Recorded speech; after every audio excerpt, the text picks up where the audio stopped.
القصة الأولى غادي نعيشوها مع طقوس ديال القناوية في مدينة البهجة مراكش. غادي نستمعوا لقصة المعلم القناوي مصطفى وكيف صباح كيحس أنهم ملوك الجن اللي سكنوا في صغرو كيف كيقول. غادي نعيشوا مع المعلم مصطفى كيف تحول من مريض بعد ما تشير في الحمام كيف كيقول إلى رجل كيعالج مرضى المس والأمراض الغيبية. مصطفى في لحظات الحضرة والنشوة مع العزف القناوي كيقوم بأشياء خارقة، كأنه كيضرب الأطراف ديالو واللسان ديالو بالموس أو كيقطر الشمع والعافية على الجسد ديالو بلا ما يتآذى. نشوفوا قصته. كنت عندي 16 عام، مشيت للحمام، مشيت مع الصبح هكاك باقي ما صبح المدن. ديك الدخله دخلت للحمام، الحمام خاوي ما فيه حتى شي حد.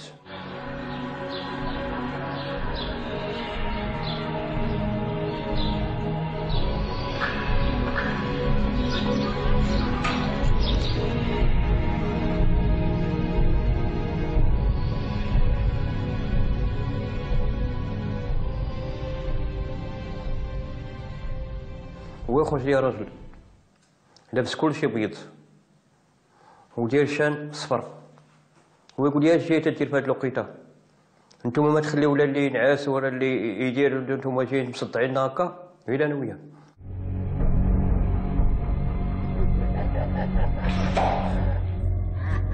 مصطفى كيقول انه لما كان باقي شاب صغير مشى للحمام وشاف جني. عواج ليا فمي ولا لي هاك يديا ولاتي هاك. جاو مريض الدار بطيت عليهم، جاو تيقلبوا عليا، جاو داوني تيضربوا بيا في السبيطارات. ما حتى تنضرب ديك نفتح وداكشي وداكشي تيعاود يزيد تيزيد تيزيد تيزيد. جاتو صدمه وطاح وتشير وقال انه وقع ليه شلل نصفي بسبب التشيار.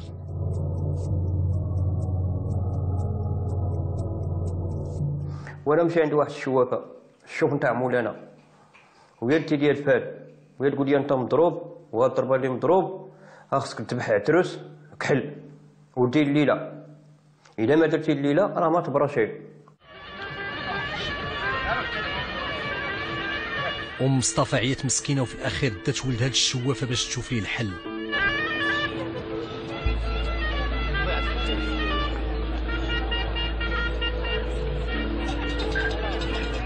زيتي عليه بزاف، عمرك درتي ليه شي كتفه؟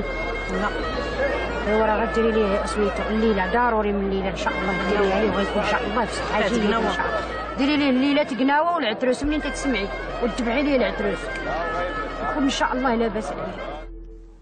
ناض مي تتسلاف وتتكلف وتسميتو، الوقت كان شويه سميدار، ناض درت لي هذيك الليله تاع القناوه. هاد الذبيحه شناهي؟ هو عتروس يكون كحل ما فيهش لي مرا. ذبحوا لي هذاك العتروس، ملي ذبحوا هذاك العتروس الفم ولا تطلق، يديا تطلقات. داك الكزار اللي ذبح هذاك العتروس هزتو الجناوه ديالو وقعدت نخدم بهم. بقات العائله كلها ماشي تيتبكى راه ولدنا بغا يشرك كرشو، بغا يشرك هذا، بغا يشرك هذا، بحال ما طرا والو. تنخدم داك اسمو بحال يديك ويخليك ما طرا حتى شي حاجه.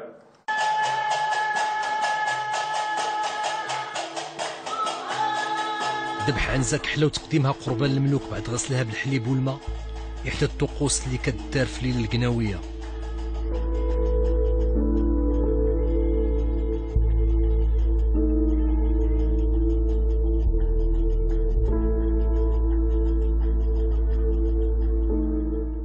بطبيعة الحال التضحية بهذاك العنزة عندها طقوسها، كيتوضا بالماء مخلط مع الحليب، واللي حاملو كيتوجه لاتجاهات الأربعة، الشرق والغرب والجنوب والشمال، في انحناءات معروفة، ثم كيتذبح تذبح هذيك العنزة وتطبخ في الماء بدون ملح. بالتالي الناس اللي كيطيحوا من خلال هذيك الرقصات كيشربوا من هذاك الماء باعتبار انه مفيد للاستشفاء كذلك. وتؤكل لحم هذاك العنزه المطبوخه في الماء وحده، فهمتيني، تؤكل من طرف الناس ديال قناوه. هذه تقاليد على كل حال موروثه. بالتأكيد أن الذبح لا يكون إلا لله، فأي شيء لا يكون إلا لله، فعندما نقول نذبح نقول بسم الله وليس نقول باسم فلان أو لفلان. فإن من شاء أن يذبح فليذبح لله عز وجل ويتصدق بها الفقراء والمحتاجين وغير ذلك. أما نذبح نقدم قربانا لغير الله من أجل الشفاء أو العلاج فهذا من الشركيات، يحتاج الأمر إلى علاجها وإلى القطع معها. لا نقدم قربانا لأحد ما لصنع شيء ما، نقدمه لله. فهذا الله تعالى أعطانا فرصة الأضحية، وأعطانا فرصة العقيقة، وأعطانا فرصة الوليمة، وأعطانا فرصة أن نتصدق بأي شيء للمحتاج والفقير وغير ذلك. أما نقدم قربانا ذبيحة بشكل معين، معزة سوداء أو ديك أسود أو كذا لسيد فلان وهو ميت رحمه الله إن كان، ونقدم له هذا لعلاج ما أو قضاء أمر ما، فإننا ماذا تركنا لله عز وجل؟ هذا يعالج عن الصرع، أو هذا يعالج عن المرأة عن الزواج، وهذا يعطي الولد، فما بقي لله. يعني وضعنا هؤلاء آلهة بجانب الله عز وجل وأزلنا عنه صفات أعطيناها لأناس أموات أو هذا لا يجوز، هذا شرك يجب أن يحارب. كتبدا الليلة القناوية بعد صلاة العشاء وكتبقى حتى للفجر، وكل عزف أو دقة كتعني جني من الجنون، وطبعا انحرافات كبيرة عرفها هذا اللون الغنائي.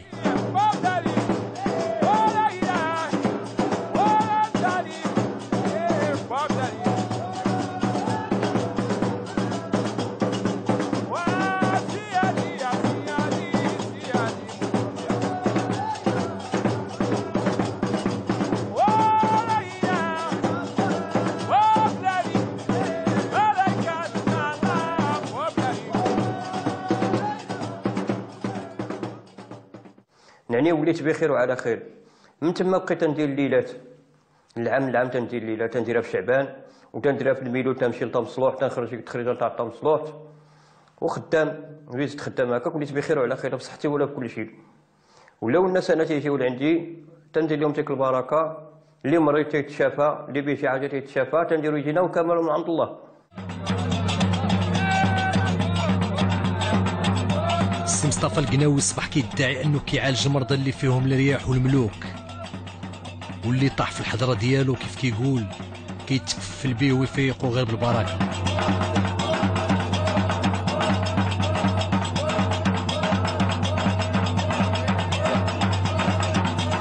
وين هاد الجنون هادو فيهم الانس وفيهم الواعرين وفيهم الاسندان.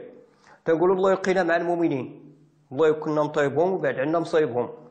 وين بحال الجن بحال الانس، اللي في الانس اللي في الجن، كاين المزيانين كاينين الخايبين، كاينين كل واحد فاش يتصرف. حنا لقينا الله مع المؤمنين. وين الجن كاين، الجنون كاينين، تدير النيه ديالك تمشي للصالحين، تزور هنا تزور هنا تزور هنا تزور هنا، تتولي بخير وعلى خير. وكاين اللي ما تيجيش النيه تيبقى غادي للسبيطارات، ما حتى هو يداويو داكشي تيتزادوا. كاين اللي ما عندوش النيه في رجال الله. حنا عندنا النيه في الجواد من كبرنا حتى صغرنا، من عندنا 16 عام حتى دركا 60 عام، ما عمرنا تعطبنا بشي حاجه، الحمد لله بخير وعلى خير، واكلين معاهم شاربين معاهم، ما خصنا حتى خير ان شاء الله.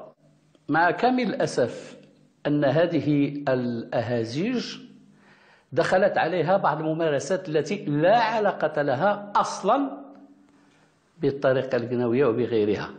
من طبيعة الحال العقلية الشعبية نسجت حول هذه الطرق مفاهيم وطقوس وشطحات حسب العقلية الشعبية.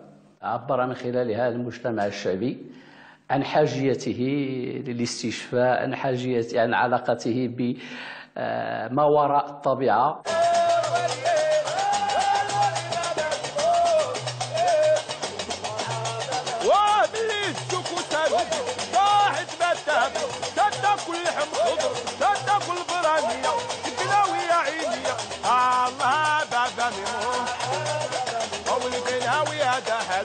المعلم مصطفى القناوي كيقدم عروض كيقول ان الجن هو اللي كيعاونوا فيها، ومن بينها انه كيقطر الشمع حامي على الجسد ديالو، وطبعا هذا محل ابهار المرضى والمريدين ديالو.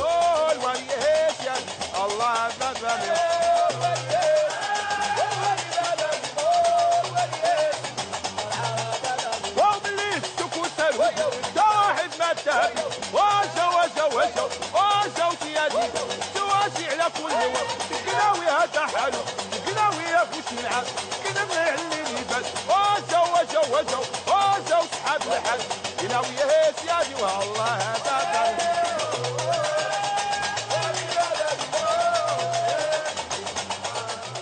الشمع تنخدم به تنجب به هكاك تتنزل ديك العافيه يعني بحال ما نزلت حتى شي حاجه والو بخير ما كاين لا حراك لا يديك لا يخليك يعني ديك الساعه ملي كيبدا المعلم ما تنبقاش انا تنطرفع ما تنبقاش انا هو منه ملي تيعاوتاني يدق بهذاك الحديد تنطرفع تنقول انا عند راسي راه غادي نتجرح لا علي تراب بيا شي حاجه هذا سميتو صح داك الجن واقف داك الجن تيطلع هو اللي تيوقف ديك الساعه ما دروك انا ما كاين الجن ونوصل هذاك الحديد لا شي حاجه نتجرح ندير هذاك الشمع غادي نتحرق لقاش ما طالعين شوك سميتو ملي تيكون طالع الجن تكون بخير وعلى خير خدام ملي تنكمل بحال ما كاين حتى شي حاجه لا عافيه لا يديك لا يخليك لا بحال هذا السيد اللي فسر لنا هذا الشيء اللي تيدير بالشمع اللي تيحرق راسو وداك الشيء تيقول لك هو ما تيحس حتى حاجه هو فاش تيوصل لهذه المرحله تيدخلوا الجن هو اللي تياخذ في بلاصتو داك هو اللي تتحمل داك الحريق ولا داك الشيء اللي صعيب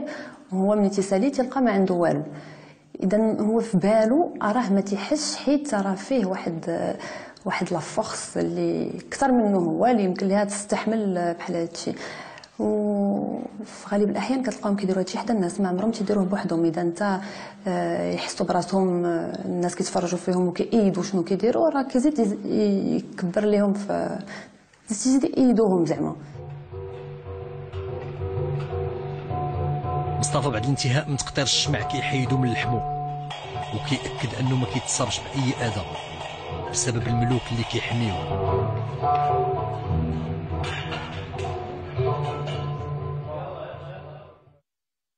تيبان ليا ديك الساعه هاك داك الشيء اللي قدامي ديك الساعه ملي كنت نخدم ما تيبان لياش الانسان تيبان ليا الجن قدامي هو تيبان ليا يعني في هذاك السي ميمون اللي تخدم به بالشمع تيبان ليا السيد لابس كلشي كحل وداير طربوش كحل هذا نتاع سيدي ميمون. في الحديد تيبان ليا السيد بيض ولابس كلشي بيض وداك باش مضروب وداير الشان سميتو داير شرقاوي تيتسمى تاع الشرفه يعني واخا نبغي نحبس ما نحبس هو خدام معايا ديك الساعه حتى تيقول بركه عاد ديك الساعه يحط راسي. من كنزيدو حوايج اخرين كيدخلوا البعد ديال الشمع وكيفاش كيوصل الشمع للدلاله كيفاش كيوصل انه يشد داك الموس ويضرب راسو كيفاش انه يمشي حتى لدرجه انه يظهر الدم. لماذا؟ لان رغبات المتلقي مختلفه كل واحد شنو كينتظر في داك الشخله فكتكون تلبيه الرغبات بهذا الشكل. لماذا؟ لأن يثير لدى المتلقي ليس عقله ولكن شهوته ويكون أكثر سخاء. لأن ملي كتجي في المغاربة ملي كتسولهم في ذاك الليلة اش كيديروا اش كيقول لك؟ كتنزل شنو؟ كينزل ذاك التدويره او كيسميوها هو البركه وكل واحد واش كيسميوها. فهذاك التكبيره اللي كيعطيوهم لماذا؟ لأنه وجد لذة وجد متعة تحققت رغبته فيعطي المقابل تماما كما يكون المسألة في المسرح كما يكون في الفكاهة. ماذا نؤدي الثمن عن ماذا؟ نؤدي الثمن عن الفكاهة عن لذة فكرية عن لذة جسدية في الرقص. فإذا كتقول لكل شيء مقابل حتى يحصل هذا على مقابل يبحث أين توجد لذة الأشخاص. هل في الدم؟ هل في العنف؟ هل في الإيقاع؟ هل في المظهر؟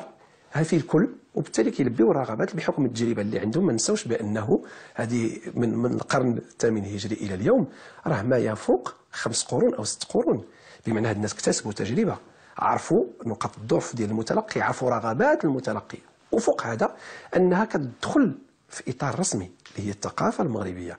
هاد الناس اللي تيدخلوا في هاد الطقوس تلقاهم تدخلوا في واحد ليطا واحد اخر بحال نوع من ايطا ثاني ماشي ايطا ديال الوعي الكامل ولكن احنا كلنا يمكننا ندخلوا لواحد ليطا واحد اخر. كنفسروها مثلا هادشي اللي شفنا نوعا ما بحال ليبنوز ثيرابوتيك هما بالنسبه لهم هادشي نوع من العلاج والليبنوز حنا كلنا يمكننا ندخلوا بالطبع في إبنوز واحد اخرى ماشي بحال هذا النوع ولكن كلنا في النهار مثلا تكون واقف في الضوء الاحمر ولا شي حاجه تتسهى يمكن لك بالك يمشي لحاجه اخرى. هذا زعما تيبرهن بلا كل شيء عنده واحد الفتره معينه في النهار اللي يمكن له بالو يمشي لحوايج اخرى اللي هو ما متمكنش منها وحنا ما تنديروا والو بهذا الشيء حيت ما واعيينش به. ملي كتمشي عند الاخصائي كيلعب لك على بحال هذا الشيء اللي فيه كيفسر حوايج اخرين.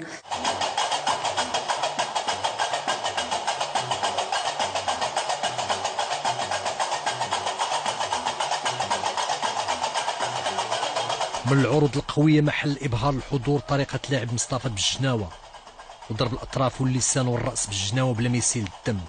تقنية تعود على مصطفى على ما كيبان.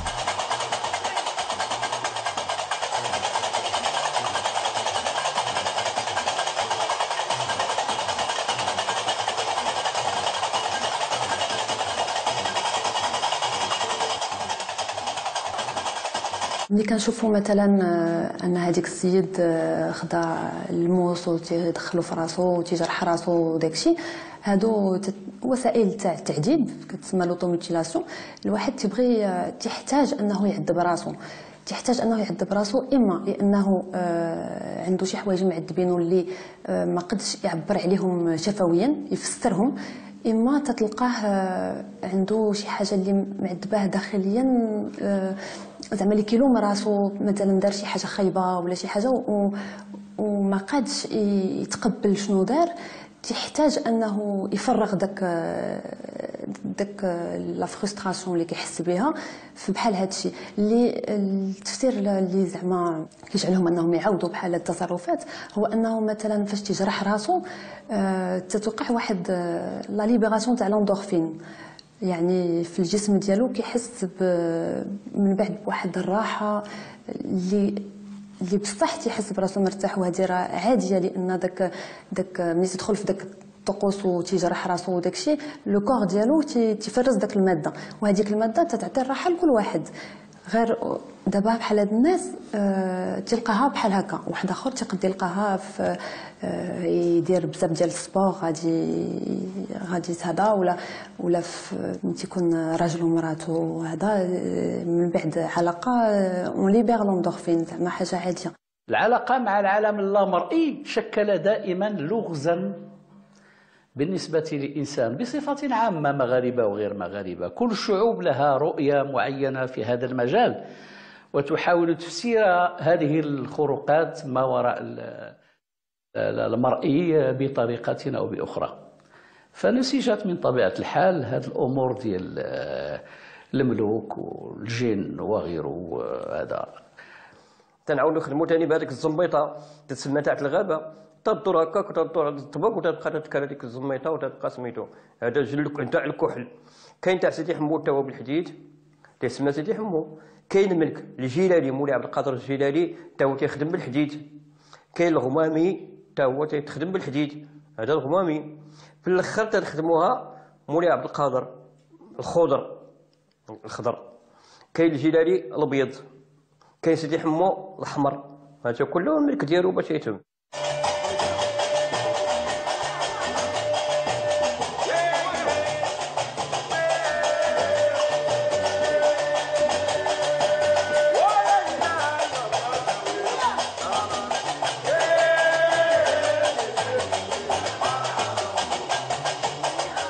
السي مصطفى كيرقص على اللون الاحمر اللي كيرمز لجني معين، وكل لون كيرمز لجني بحال ميرا والباشا حمو وعيشه، وكل دقه من دقات قناوه كتناجي جني من الجن المعروفين في الثقافه الشعبيه. الطريقه القناويه من طبيعه الحال لها طقوس خاصه بها، والليله القناويه تبتدئ بعد صلاه العشاء، احيانا تستمر ليله كامله حتى الحلول الفجر، تمر بمراحل متعددة. الإيقاعات من طبيعة الحال تتوالى وتختلف، أحيانا قوية أحيانا معتدلة. يتخلل هذه الأهازيج والإيقاعات النداء على ما يسمى بالملوك، يعني كل واحد من هذا الملوك عنده لون ديالو، طقوس خاصة به، رقصات لهذا استرضائه كي يستجيب لحاجية المعني بالأمر الذي جاء يطلب الاستشفاء. والغريب في الأمر أن الاسم دائما كتلقاه مصحوب بأسماء ديال الجنون، دقة سيدي ميمون، دقة لالا ميرا، دقة كذا، دقة. فهذيك الدقة اللي هي دقة فوق الطبل خذات أبعاد أخرى من الهالة ومن التخويف اللي هي دقة الجنون. ملي كنسمع أنا ذاك الدقة مباشرة من الناحية النفسية أهيئ أنها ليست دقة إنسانية، أنها دقة عندها جذور، عندها الجنون، وبالتالي ملي كنسترخي ذاك الدقة كنحس بها كتغمرني وكنستعد وكنولي كنعيش ذاك اللحظة. مجرد ما كنوصل للذروة ديالها والهيجان ديالها كنسخف، لأن وصلت للقمة. قمة ماذا؟ قمة الطاقة الجسدية، قمة الطاقة النفسية، فوقها لا أستحمل. ومن هنا جسدنا بذكائه يحافظ على هذه الشخصية وكينعسها باش ما تستمرش، باش ما تموتش. فهاد السخطة هنا هي ذكاء جسدي. ما معنى الذكاء الجسدي؟ الطاقة الإنسانية ملي كتوصل للحد ديالها في واحد المجال معين تتوقف حفاظا على الإنسان من الموت. فهي ملي كطيح داك الشخص راه ماشي معناتها الجن اللي طيحو، ماشي معناتها الجنون خرجوا منه، معناتها ان الجسد ديالك كيقوم بوظيفته. راه دابا واش عقلك غيقوم بوظيفته؟ واش غيتوقف على الايمان بالخرافه؟ واش غيفهم بان المساله هي لذه وليست استشفاء؟ نعم، نفس كما يحصل احيانا في بعض الطقوس انهم يضعون الوانا مزخرفه في مكان ما ويرقصون على دقات معينه ويناجون باسماء معينه، اسماء الجن، كل بما يعطي وما يصنع. فهذا أيضا يعني عندما نتوسل، الله تعالى أمرنا أن نتوسل إليه ونتوسل بعظمته وبأسمائه الحسنى وصفاته العلى، وليس أن نتوسل لأشخاص. الشخص لا يعطي، الشخص محتاج إلى العطاء. كل من لو كان لنا أن نتوسل بأحد توسلنا بنبي الله محمد صلى الله عليه وسلم، وهو خير البشرية وأصدق القول البشري وأفضل القول البشري. وإن كان الخلاف حول التوسل بجاهه وارد بين العلماء بين الموجز ومن المانع، لكن أن نتوسل بأشخاص أموات هم يحتاجون للدعاء ويحتاجون لطلب المغفرة والرحمة. أن نتوسل بجن لا نعرفهم ولا نراهم ولا نعرف قدرتهم ولا وجودهم حقيقة لكي يسلمون أو يعطون أو يمنحون، هذا أمر فيه شرك. فيحتاج الأمر إلى أن تصحيح عقيدة المسلمين تصحيحا سليما والرجوع إلى الله عز وجل، فهو المعطي والمانع والمحيي والمميت وهو صاحب كل شيء سبحانه عز وجل. هذه إحدى رقصات بلون آخر بالشماعية واللي كتناجي الجن لقضاء غرض معين.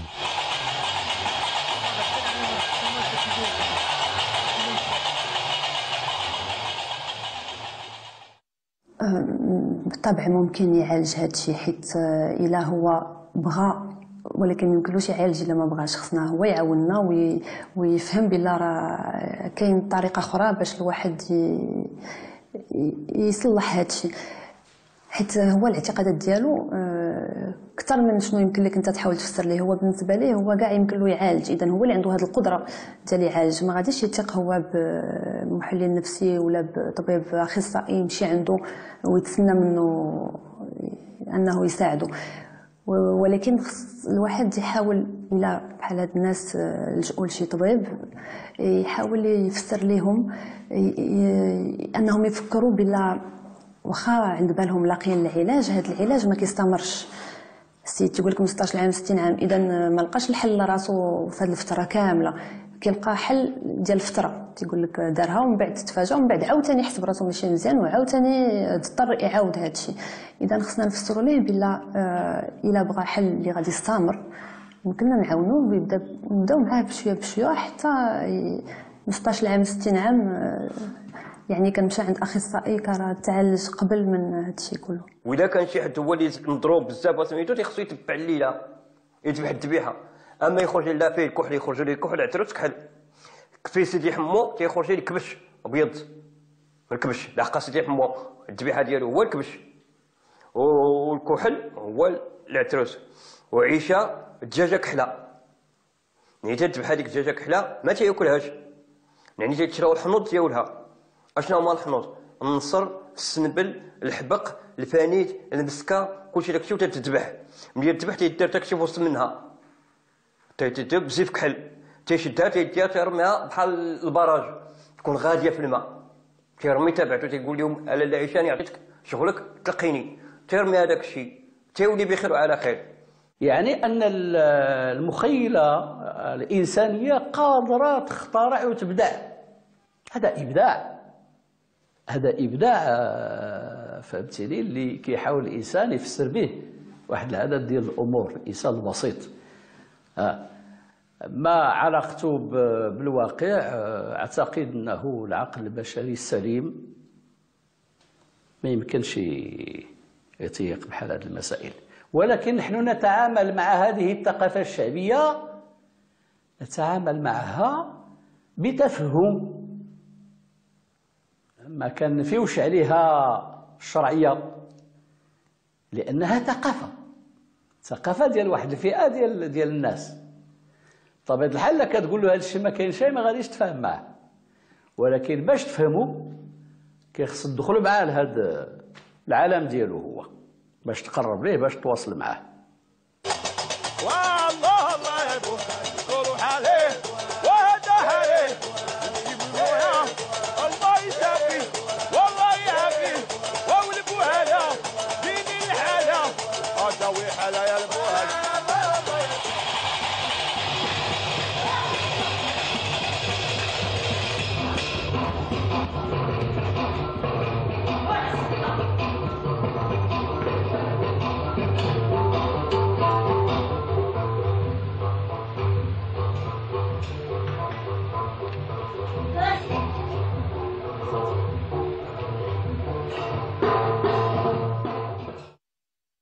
وذكرنا الإيقاع، إيقاع الطبول والبنادر والقراقب والغيطة لما تصل إلى أوجها،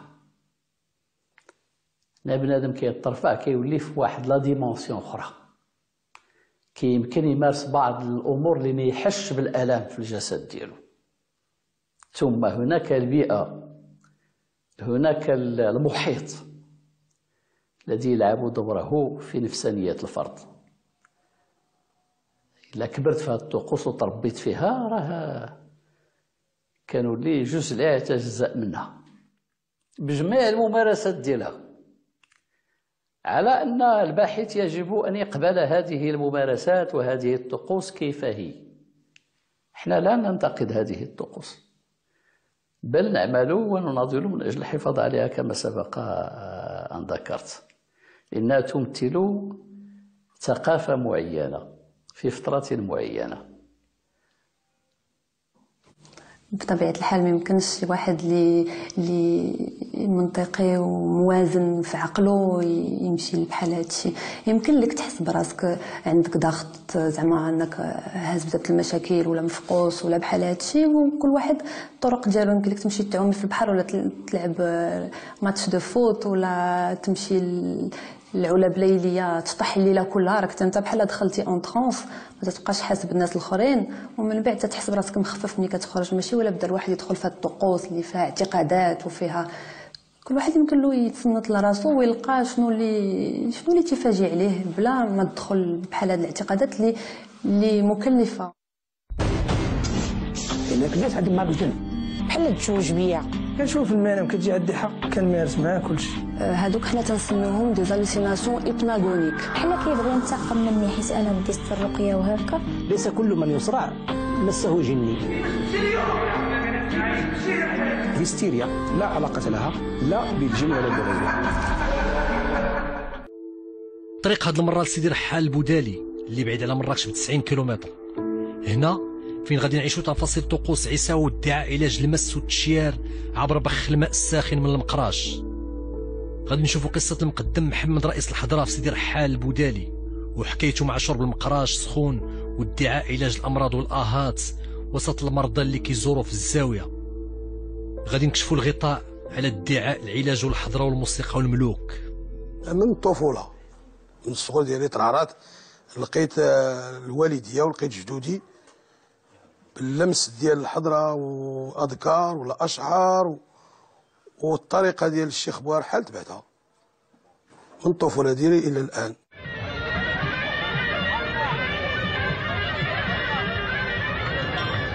الطفل محمد خذا الحرفة من الوالد ديالو في جامع الفنا اللي كان حتى هو كيشرب الماء السخون.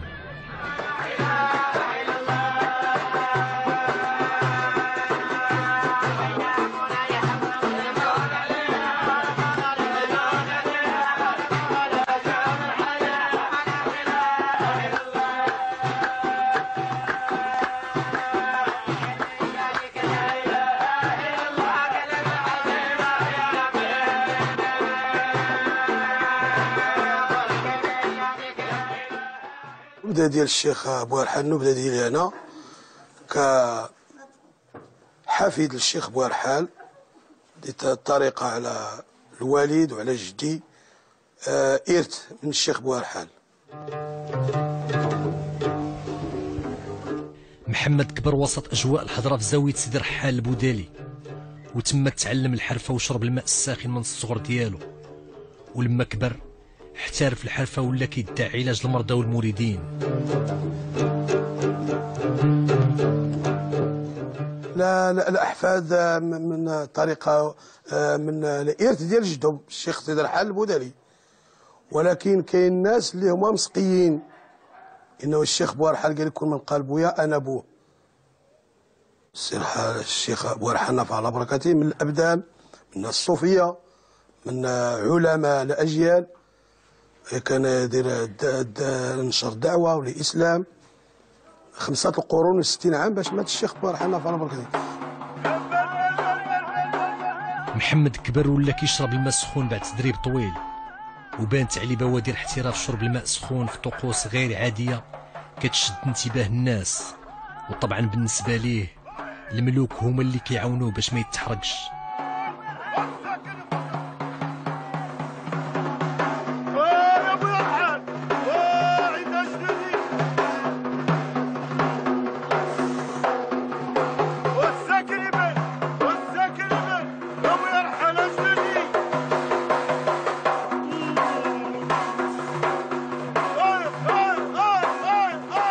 حالات بزاف ديال الحالات الموسم بالجين، كاين اللي برا وكاين اللي باقي ما كانش ما بقاش كيجا ولا تحسن الحاله اللي جا فيها تحسن عليها. السلام عليكم. وعليكم السلام الشيخ. كي دايره لاباس عليك؟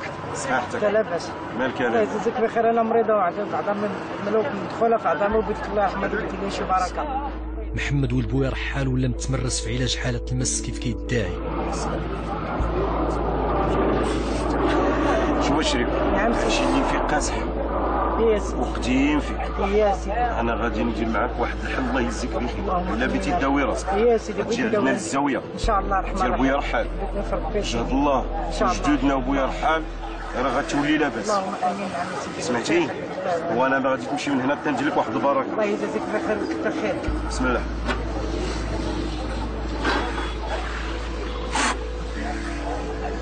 تعالى وانت البركه يعني سقيتك بها. اللي غادي تصبري حتى تجي عندنا ان شاء الله للزاويه. ان شاء الله. وراه ما يكون غير الخير. ان شاء الله. يا مودي على سلامتك. على سلامتك. سبقا قلنا أنه نسجت حول هذه الطرق الروحية بعض الممارسات التي لا علاقة لها بثوابتها.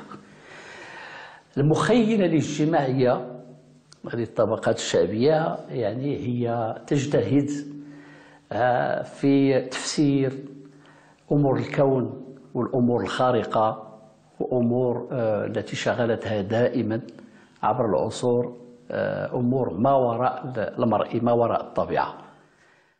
هي البركة ديال الشيخ بويرحال اللي هي من الإرث، ولهذا الماء الساخن الشجاعة والقوة ديال الله سبحانه وتعالى، ومن بعد القوة ديال الله سبحانه وتعالى البركة ديال الشيخ. هذه القوة. العلاقة مع العالم اللامرئي شكل دائما لغزا بالنسبة للإنسان بصفة عامة، مغاربة وغير مغاربة. كل الشعوب لها رؤية معينة في هذا المجال وتحاول تفسير هذه الخروقات ما وراء المرئي بطريقة أو بأخرى. فنسجت من طبيعة الحال هذه الأمور ديال الملوك والجن وغيره. هذا